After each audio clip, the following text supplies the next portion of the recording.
Oh yeah, look at that.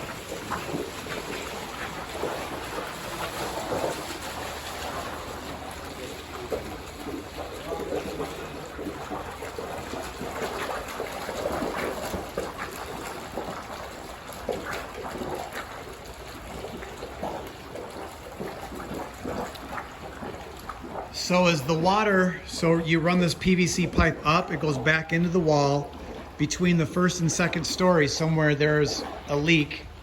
It overflows the pipe and it purges out of the pipe, down the wall cavity, and then it finds a weak point at the wall foundation joint, and then it just surges out.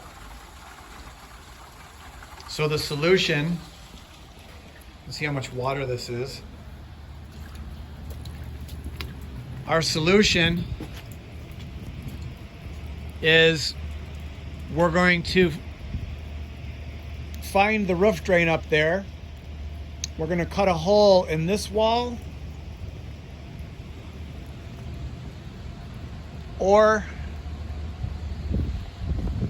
this wall, and we're going to run an exterior drain outside the building and abandon the one that runs through the wall, believing that it no longer can overflow the hole that's in the pipe that's buried somewhere in this wall here.